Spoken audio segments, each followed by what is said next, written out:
And we have a word today on the logos and the pathos of God, of the divine reasoning, of the logic, of the rationale of God, and connecting it with that which crieth unto the ether for answers. When I was a student, I loved math because it was absolute. There was no ambiguity. There was order. It made sense. As all things should. Until it didn't make sense. Because we live in a world that's governed by laws. What goes up must come down. Every action has an equal and opposite reaction. 1 + 1 should equal 2. Right versus wrong should equal justice. Right. But what about when it doesn't? When the logical is made illogical. And when wisdom seems like an insult. And Christ-like in Matthew 27:46, when all else fails, we ask ourselves, why? Why speaks to purposelessness? It speaks to senselessness. Khalil Gibran says, when all wisdom fails, how shall I exalt my passion to the height of my reason? In the most senseless of trials, I can't even heal my own cold. I can't even pay my own rent. I can't even save myself, much less those crucified closest to me. Although for passion I would give my life to, that passion is dead, purposeless, buried beyond all reason. I've been harmless as a dove. Harmless does not necessarily mean incapable, but it means gracious. I've been all but merciless. I've given my 10th, my 20th, my 100th, on down to my last 1% to tithes and charity.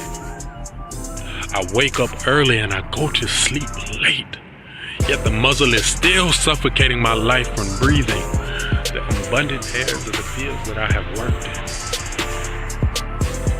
Word that every breath of anger were as powerful winds from the Almighty, and every tear were as floods from the heavens, and every sweet word were the light that bringeth forth the summer fruits. But it is not so. For I both wrath powerless and cry unheard, and have sown seeds of hope, which have yet left me cursed, starving for joy that I never reaped. Because the definition of irrational is not logical or reasonable. It goes not according to the rules of logic or formal argument, not natural or sensible given the circumstances. And we often question the rational with the irrational.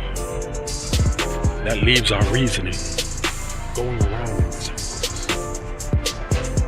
seeking for a straight answer to the problems of life. But God questions the irrational with the rational in 3:14. Because it's only rational that God is an irrational God. He stretches beyond the bounds of the rational to prove that he is him. I am that I am. He says out of the burning bush that would not burn, I am that I am. Said he to the dry grounds on the seabed floor, I am that I am. Said he to the dry rock with flowing water, I am that I am. Said he to an army of men with a legion of angels, I am that I am. Said he to the serpent with the rod. The God who in the beginning created heaven and earth on earth. He said, I am that I am. And then in heaven, he said, I am that too. To the irrationality of the fire, of the rock, of the sea, of the army, and of the serpent, he said, I am that. And to the irrationality of the bush, of the water, and of the dry ground, and of the armies of heaven, and of the rod, he said, I am that too. One thing I know, for sure.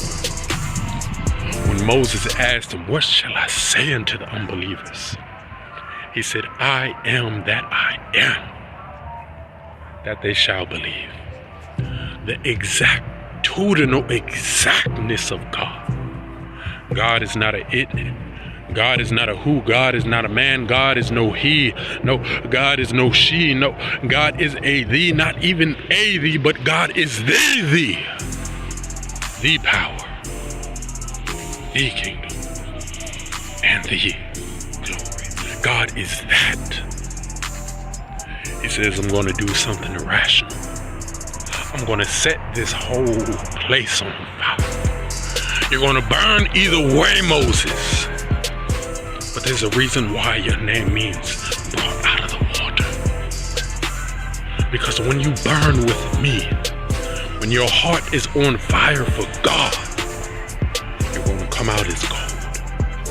You're going to come out of floods on dry ground. You're going to come out of the wilderness with more than the fish, the cucumber, the melon, the leeks, the onions, and the garlic that you left Egypt with.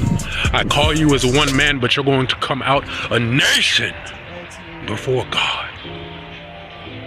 It takes an irrational faith to know that in Hebrews 1:3 that the word was framed by the word of God, so that things which are seen were not made of things which do appear. It takes an irrational faith to believe that the impossible is yet made possible with God. It takes an irrational faith to take the circumference of our curse in Genesis 3:14 and measure with the diameter of our salvation in John 3:14 and Exodus 3:14. Believe that he is.